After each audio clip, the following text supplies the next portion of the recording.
और दो बातें महत्वपूर्ण, एक गोधरा कांड को लेकर आने का मकसद क्या हो सकता है नरेंद्र मोदी का, और दूसरी बात जहां आपने उसको छोड़ी थी जिसको आगे बढ़ाई यहां पर हमारे दो साथियों ने, राहुल लाल जी और प्रशांत टंडन जी ने, उस बात को भी जरा मैं चाहूंगा कि आपके जरिए और हम समझ पाएं कि आगे की, क्योंकि तीसरा फेज सामने है और अभी तक जो स्थिति दिखाई दे रही है और जो प्रधानमंत्री नरेंद्र मोदी बीजेपी की तरफ से जो भाषण दिए जा रहे हैं और जिस ढंग से जो अभी प्रियंका गांधी का भाषण था जिसमें वो कह रही थी कि 16 गृह मंत्री के संसदीय क्षेत्र के 16 प्रत्याशी पहले ही बैठ गए, और ये एक आशंका जता रही हैं, चिंता जता रही हैं कि ये लोकतंत्र नहीं है, यहां चुनाव लड़ने दीजिए। इसको क्या हम और आगे अभी फेज दर फेज जैसे जैसे आगे हम अलग अलग चरणों में मतदान को देखेंगे वैसे वैसे इसको क्या और बढ़ते हुए देखेंगे, जो और चिंता का विषय है जिसमें कई सारी चिंताएं निहित हैं। गर्ग साहब देखिए, ये बहुत बड़ी घटना है। ये प्रशांत भूषण ने ट्वीट किया था। सबसे पहले जो सामने आई ये बात कि गांधीनगर में 16 उम्मीदवारों को डराकर उनके नामांकन वापस करवाए गए। वहाँ गांधीनगर से अमित शाह साहब चुनाव लड़ रहे हैं। वो किसी जमाने में कई बड़े बड़े लोगों की लोकसभा सीट हुआ करती थी जिसमें आडवाणी साहब भी शामिल हैं। ये बड़ी घटना है राजीव जी कि गुजरात में लोगों को बिठाना पड़े। आप इसको अलग तरीके से सोचिए। गुजरात में तो डर यह होना चाहिए कि गृह मंत्री के खिलाफ कोई खड़ा ही नहीं हो। देश के गृह मंत्री अमित शाह का, मोदी जी का इतना वहां दबदबा है गुजरात में कि वो अगर बैठे हो तो कोई बैठने की हिम्मत नहीं कर सकता, और अगर खड़े हो तो कोई बैठने की हिम्मत नहीं कर सकता। वहां पर उम्मीदवारों को बिठाया गया, मतलब उम्मीदवारों ने खड़े होने की हिम्मत की। ये बड़ी घटना है। और आप सोचिए कि बिठाने का मतलब है कितना डर है। आप सोचिए कि जो 4 कैंडिडेट बिठाए गए हैं उसमें एक 3 जो बैठे हैं, एक खजुराहो का, समाजवादी पार्टी का, बीजेपी की हुकूमत है वहां मध्य प्रदेश बीजेपी के स्टेट प्रेसिडेंट लड़ रहे हैं। एक इंदौर में बिठाया गया जहां सबसे कमजोर कैंडिडेट कांग्रेस का, और बाकी जितने कैंडिडेट्स थे सबको पहले बीजेपी में मिला लिया गया जिससे कि कांग्रेस के पास कोई कैंडिडेट बचे ही नहीं, और जो एक बड़ी मुश्किल से खड़ा किया उसको भी मिला लिया, इस डर से कि ये कमजोर वाला भी नहीं हरा दे कहीं। और आप देख रहे हैं कि सूरत में, जहां गुजरात है वो भी गुजरात है, वहां किस तरह से उस आदमी ने प्रस्तावक बनाए, किस तरह से वो हटा। ये 2 कैंडिडेट्स बीजेपी राज्यों का, एक मध्य प्रदेश का और एक जो दूसरा जो उदाहरण गांधीनगर का, वो भी बीजेपी का है। और गांधीनगर जो है गुजरात की राजधानी है, मोदी जी की सीट रही है जहां से उन्होंने देश को पर राज किया, और अमित शाह जी की सीट रही है जहां से वो गृह राज्य मंत्री रहे हैं वहां के स्टेट के। ये डर बताता है कि गुजरात में किस तरह का डर है और किस तरह की स्थितियां बदल रही हैं गुजरात में। अगर ये इसका भी संकेत है कि सबसे ज्यादा सरप्राइज अगर मिली तो गुजरात से भी मिल सकती है, जहां 26 में से 26 सीटें इनको पिछली बार मिली थी। एक जो आपका जो दूसरा जो सवाल है गोधरा वाला, आपके दर्शकों के बेनिफिट के लिए बताना चाहिए कि 6 मार्च 2001 से लगा के 22 मई 2004 तक नीतीश कुमार देश के रेल मंत्री थे। गोधरा कांड जो है वो 2002 की उपज है। और नीतीश कुमार उसके बाद 2 सालों तक मुख्यमंत्री, ये रेल मंत्री रहे। 23 मई 2004 से 20 मई 2009 तक लालू जी मुख्यमंत्री, रेल मंत्री रहे। यूसी बनर्जी कमेटी की जो रिपोर्ट है वो 2006 में आई। ये मोदी जी जो कर रहे हैं वो ये कर रहे हैं, जैसा इन्होंने भी कहा, हमारे शायद लाल साहब ने कहा कि बिहारी वाजपेयी को मौत के बाद कटघरे में खड़ा कर रहे हैं, अपमानित कर रहे हैं। आपके जो दर्शक हैं उनको सुनना चाहिए कि मोदी जी ने जो लांछन लगाया है दरभंगा में, वो लालू प्रसाद यादव पर नहीं लगाया है। वो क्योंकि जो रिपोर्ट यूसी बनर्जी की जो कमेटी बनी है वो पार्लियामेंट की सहमति से बनती है, संसद की सहमति से बनती है।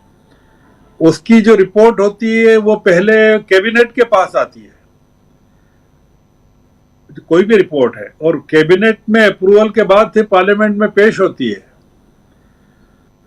और कार सेवकों में कोई भी ऐसा नहीं था जो बिहार का था। मतलब सारे जो कार सेवक थे गुजरात लौट रहे थे। दरभंगा में जाकर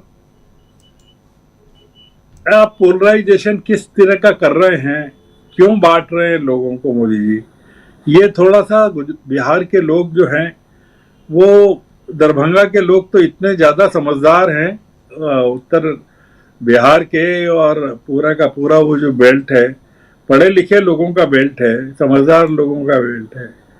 आप उन लोगों को कैसे आप इस तरह से वो कर सकते हैं कि मतलब ये तो बड़ा, एक बहुत बड़ा, मैं कह रहा हूँ कि ये टेक्निक, ये तो खैर जो जुबान जो फिसल गई उनकी कि शहजादे के बेटे के बजाय शहजादा वो तेजस्वी को भी बता रहे हैं और शहजादा राहुल गांधी को भी बता रहे हैं। जहाँ उनको शहजादा राहुल गांधी को बताना होता है वहां उसको बताते हैं, और जहां तेजस्वी को बताना होता है वहां उसको बताते हैं।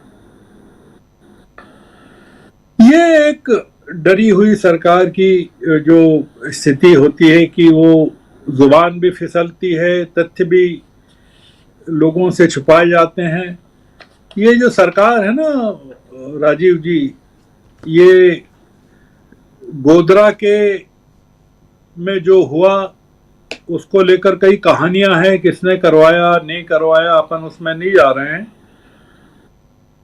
पर गोधरा के बाद जो गुजरात में हुआ और उसमें जिन लोगों की भूमिका रही, उसके जो गवाह हैं वो इस समय जेलों में हैं।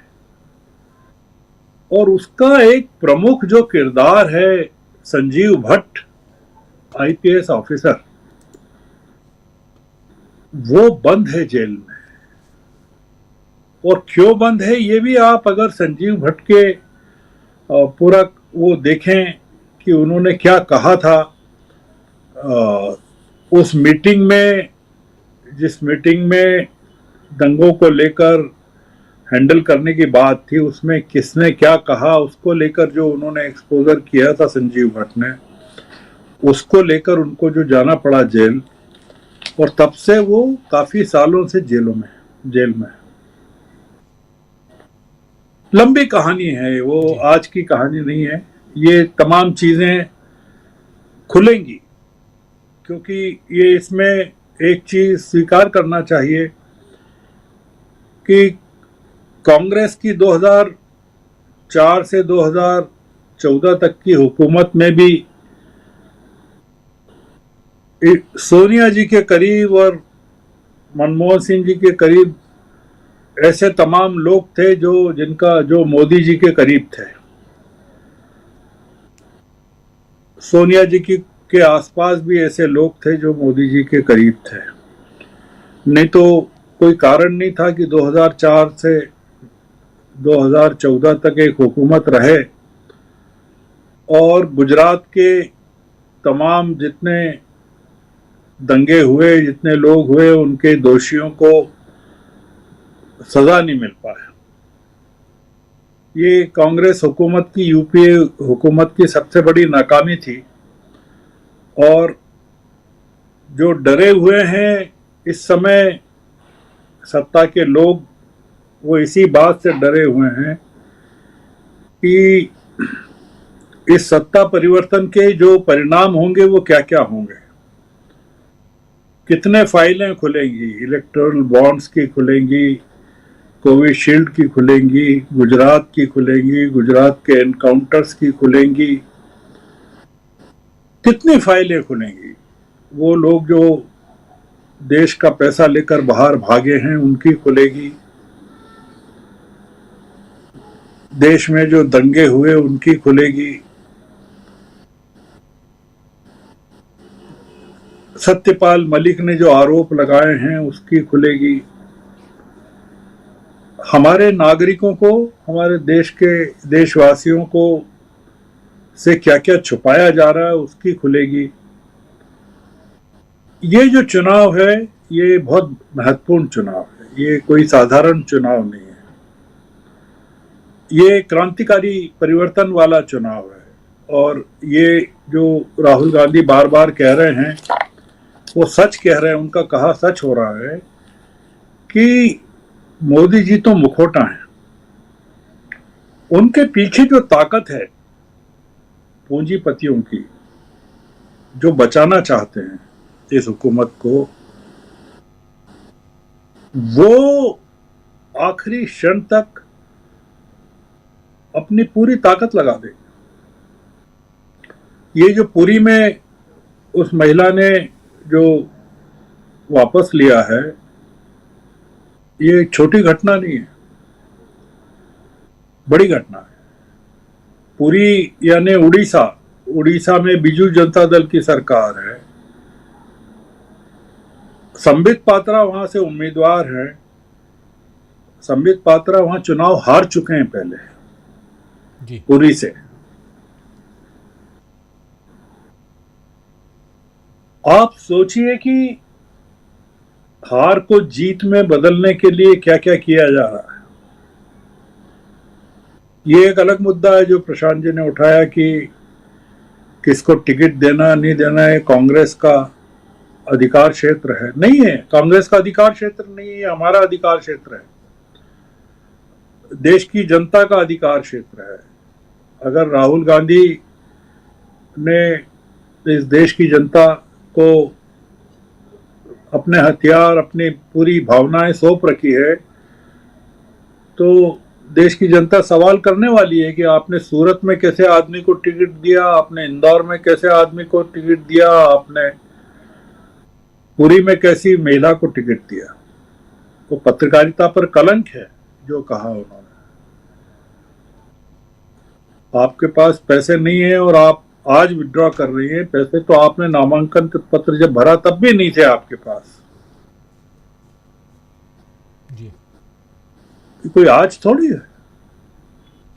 तो ये जो चल रहा है ये बताता है कि जो पैनिक है, जो डर है, वो आपकी बॉडी में किस जगह पर है, आपके किस इलाके में आपके डर बैठा हुआ है, स्पाइन में डर है। ये जब राहुल गांधी ने कहा था ना कि जब वो बोल रहे थे प्रधानमंत्री, तो कांप रहे थे, इलेक्टोरल बॉन्ड्स पर या किसी चीज पर बोल रहे थे, उनके हाथ कांप रहे थे, उन्होंने कहा। इसलिए मैं जो कह रहा था कि ये जो पोलराइजेशन जिस तरह का कर रहे हैं, हर जगह कर रहे हैं, कितने मोर्चों पर इनको काम करना पड़ रहा है, लोगों को डराना पड़ रहा है, विड्रॉ करवाना पड़ रहे हैं नाम, तो हिंदू मुस्लिम करवाना पड़ रहा है, खाते फ्रीज करवाना पड़ रहे हैं खाते। आप सोचिए जरा कि कांग्रेस चुनाव कैसे लड़ रही होगी, तो कांग्रेस का पैसे कहां है। तो और इलेक्शन कमीशन जो पूरी तरह से, जिस पर आरोप है कि वो एक तरफा कार्रवाई कर रहा है, क्यों बचा रहा है आप सोचिए। कितनी ताकतों के साथ जो इंडिया अलायंस है उसको लड़ना पड़ रहा है। एक मुद्दा ये है, सबसे बड़ा मुद्दा ये है। और इंडिया अलायंस की या राहुल गांधी की ताकत क्या है? वो जो जनता सामने बैठी हुई है वो ताकत है। तो इसलिए हो क्या गया है कि ये जनता साथ नहीं देगी इनका। ये अगर ये इनके प्रकारेण भी जीत जाए या कुछ इस तरह की बात हो तो जनता अब खड़ी नहीं होने वाली है साथ में। और राहुल गांधी ने अगर सड़कों को अपना घर बना लिया है तो राहुल गांधी घर में लौटने वाले नहीं है, वो सड़कों पे ही रहेंगे। चाहे वो अमेठी से जीत जाए या रायबरेली से जीत जाए या वायनाड से जीत जाए। ये इस समय आप एक देखिए क्या घटना होती है कि 8 साल पहले रोहित वेमुला की जो घटना होती है तेलंगाना में, जिसमें उस समय केंद्रीय मंत्री सेंट्रल यूनिवर्सिटीज की केंद्रीय मंत्री एचआरडी की ये थी स्मृति ईरानी थी।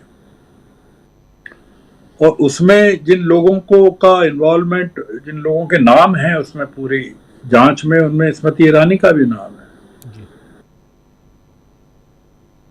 और एक रिपोर्ट आती है ठीक चुनाव के दौरान, भरे चुनाव में 8 साल बाद वहां की, और वो ये कहती है कि रोहित वेमुला दलित थे ही नहीं और उन्होंने डिप्रेशन में आकर एक्सपोजर के भय से आत्महत्या की।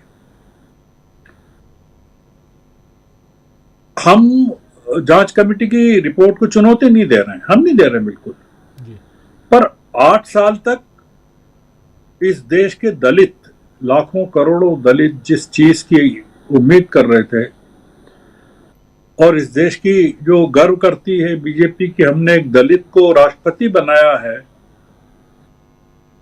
राष्ट्रपति पद पर बिठाया है, और उसका एक प्रतिनिधि जो वहां आत्महत्या जिसने की, उसके बारे में ये कहा जा रहा है कि वो दलित था ही नहीं।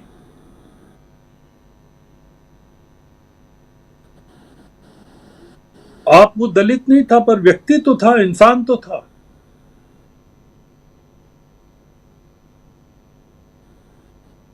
आप सोचिए कि ये रेवंत रेड्डी सरकार पर कितना बड़ा कलंक लग गया है ये। हालांकि अब वो इस रिपोर्ट को लेकर कोर्ट में भी जाने वाले हैं, नई चीजें, पर आप सोचिए कि किस तरह की ताकतें लगी हुई हैं इस हुकूमत को बचाने के लिए, क्योंकि ये मतलब तेलंगाना का मामला सेंट्रल यूनिवर्सिटी का स्मृति ईरानी के चुनाव को प्रभावित कर सकता था कि नहीं कर सकता था, ये अलग मुद्दा है। पर ऐसे समय रिपोर्ट आना जी, और उसमें क्लीन चिट देना वहां के उस समय के वाइस चांसलर को और तमाम लोगों को, ये बताता है कि क्या एक जो नेटवर्क है पूरा का पूरा वो किस तरह से ऑपरेट कर रहा है। ये टंडन जी ने, प्रशांत जी ने बिल्कुल ठीक कहा। वो ठीक ये कहा कि अगर आपके चैनल को 1 करोड़ लोग देखते हैं, वो 1 करोड़ लोग 10 करोड़ लोगों को जाकर बताएंगे कि हकीकत ये है कि उस समय रेल मंत्री कौन था, और वही रेल मंत्री, उसी रेल मंत्री को आपने अपनी पार्टी में मिलाया है अभी बिहार में, और वही आपके साथ आपकी हुकूमत को बचाने के लिए नीतीश कुमार जुड़े हुए हैं जी। लालू यादव नहीं थे उस समय। और यूसी बनर्जी कमेटी की रिपोर्ट को आप अपमानित नहीं कर रहे हैं, आप अटल बिहारी वाजपेयी को अपमानित कर रहे हैं। और जैसा कि इन्होंने कहा, प्रशांत जी ने, गुजरात दंगों के बाद अटल जी जब गए तो उन्होंने कहा था कि राजधर्म का पालन करना चाहिए।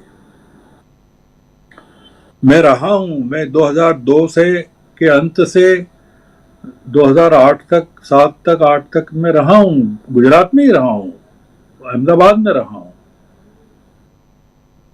तो मुझे पता है कि गुजरात में क्या हुआ क्या नहीं हुआ, पर गुजरात के दर्द को फिर से जिंदा करना पॉलिटिकल एंड के लिए वो ठीक नहीं है, ये मेरा कहना है। वो गुजरात एक मोदी जी का राज्य है,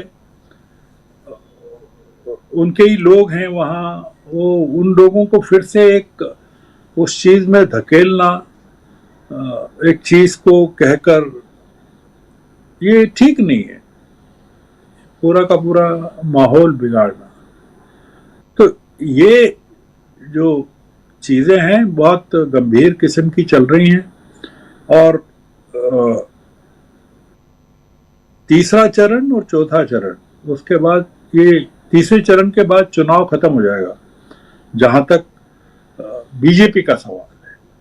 उसके बाद और ये जो घटनाएं एक के बाद एक सामने आ रही हैं और आएंगे अभी, मैं आपको ये बता रहा हूं, ये राजभवन से एक महिला साहस करके बाहर निकल रही है क्या, ये कोई छोटी बात नहीं है।